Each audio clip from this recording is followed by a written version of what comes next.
Hi guys, it's Christine and this is our family budget. So today, gusto kong pag-usapan natin kung ito yung mga dalawang pinakamalaking big impact talaga to kung bakit nagipet. So today, gusto kong pag-usapan natin yun.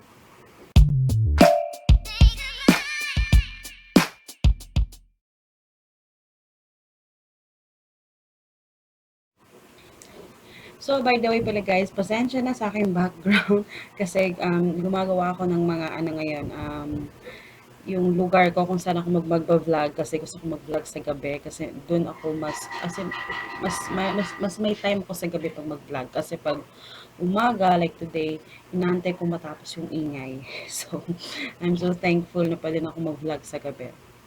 So let's start na pala. So kaya gustong-gusto ko talagang i-share yung aking mga pananaw dito sa mga bagay-bagay na ito at dahil baka sakali makatulong sa inyo. So, unang-una is naiinggit ka. Ito yung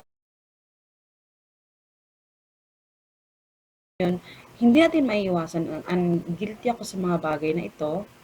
Um, hindi naman sila naiinggit na talagang sisiraan mo yung tao. Pero yung naiinggit ka na parang, for example, yung kaklase mo or yung friends mo na kasabayan mo lang naman, mas yung trabaho mo mas or yung sahod mo mas malaki naman yung kinikita yung every month sa kanila, pero bakit sila ganon, bakit nakabili sila ng motor, yung talaga yung motor ha, number one yun na kasi yung mga tao kasi ngayon feeling nila, um, ang basihan nila sa maraming pera is yung maraming gamit. Yun talaga yung yun yung realidad dito sa Pilipinas. Yun talaga. So, um, feeling nila, pag meron silang ganong item, like motor, feeling nila, parang ano, investment na to. Though, wala namang problema doon kung investment siya. Yes, it's an investment. Pero kung yun yung nagiging dahilan na naghihikahos ka, parang hindi na magandang pakinggan yun, di ba? So, yung mga ganito, yung mga gaya-gaya, dahil naiinggit ka, dahil meron sila, gusto mo rin, meron ka rin kagaya ng sa kanila, diba? Dahil sila, marami silang gamit sa bahay, magaganda yung mga mebles nila sa bahay, magaganda yung mga gamit nila sa bahay, gusto mo rin, ganun ka rin, diba?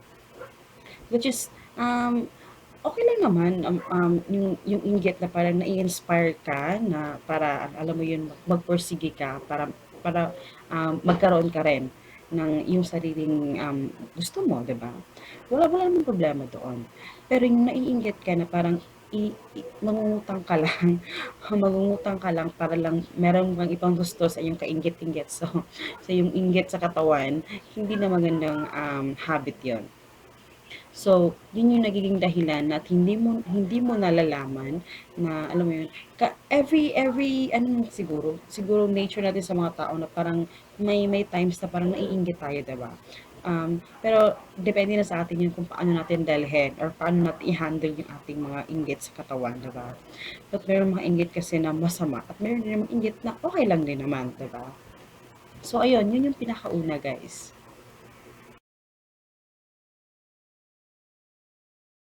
Ano yung sasabihin ng ibang tao. So, for example, dito sa bahay, syempre, gusto naman natin ng magandang bahay, diba? Gusto naman natin na maraming magaganda yung mga sofa, yung mga table. Syempre, gusto natin yung mga ganon. Sino ba namang hindi? Pero, alam mo, yung bang, kasi, parati natin concern kung ano yung sasabihin ng ibang tao, kasi naman magiging concern ka sa buhay mo. Kasi marami akong kakilala na oo, marami silang mga gamit sa bahay, magaganda yung mga gamit nila guys, maganda yung bahay nila. Pero alam mo yun, naghihikaw sila sa pera. Sa loob ng bahay, hindi mo alam kung ano yung mga nangyayari sa buhay nila. Kung titingnan mo sila sa labas, parang ano sila, parang maraming money, 'di ba? Pero pag ikaw, alam mo yung nangyayari sa loob ng bahay, marami silang sinasacrifice, marami silang hindi sila makatulog ng maayos kasi alam mo yun, marami silang utang na iniisip na babayaran, may mga due date na ganito, may due date na ganyan. So, yun. So, dahil ang nagiging reason kasi nun, para parati iniisip yung ibang tao kung ano yung iisipin nila sa atin. Kasi gusto natin yung iisipin nila na meron tayong pera, iisipin nila na hindi tayo naghihirap. Um, yun yung feeling ko kasi ako noon gano'n din yung personality ko nung hindi pa ako nagba-budget.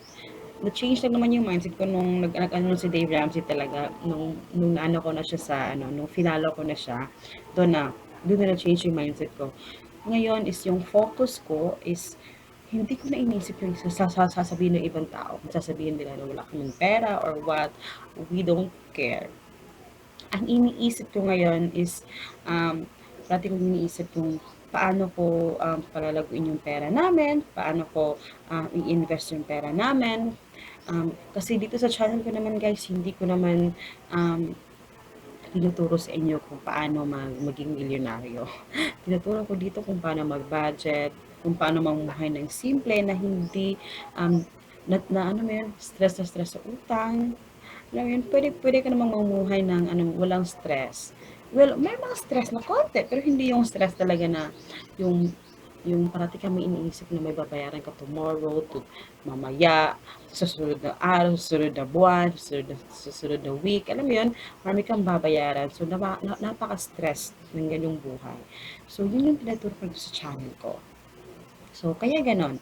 So, sa amin dito guys, sa bahay, we don't care kahit yung aming ang tawag dito, yung kainan namin na table, kung saan kami kumakain, um, hindi siya maganda talaga kasi parang medyo umaalog-alog na siya, pero ginagamit pa rin namin. Pwede naman kaming umutang, guys. Pwede kaming umutang doon anytime, pwede kaming umutang at nakukuha namin agad-agad yung table.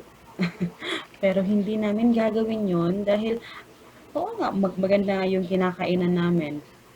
Tapos, sino naman magsasuffer? Yung may masa-sacrifice ka. Alam mo 'yon, kasi masa-suffer ka kasi kailangan mong liitan masyado yung budget mo sa pagkain dahil kailangan mong ibayad dun sa inutang mo na anong tawag dito, dining table, 'di ba? So, ganun yung proseso kasi sa pag-utang. Yung yun yung kasi instant kasi dito sa Pilipinas. Kaya tayo din mga Pilipino, gusto natin yung instant, 'di ba? So kaya tayo nangunguta kasi para sabihin ng ibang tao na ay eto ang ganda ng mga gamit nyo, ay nag-shopping na naman si ano, alam mo yun, yung ganon. At saka, ito lang guys na hindi ko sinasabing masama ang magkaroon ng magandang gamit. Walang masama doon. Siyempre, sino ba namang hindi gustong magkaroon ng mga bagong gamit. Pero siyempre dapat hindi yung ano yung pamumuhay nyo. Yung magaganda yung ngayong gamit. Tapos, at kumpleto ka sa gamit pero deep in your deep inside. Pero sa loob ng inyong tahanan ay gipit na gipit ka. Alam mo 'yan. Kung titingnan ka sa labas, napakadonya mo. Pagdating mo sa loob ng bahay, doon ang totoong ang dalawang bagay na ito is ginagawa ko rin to noon. Konting kibot, post sa Facebook para may maipagmayabang.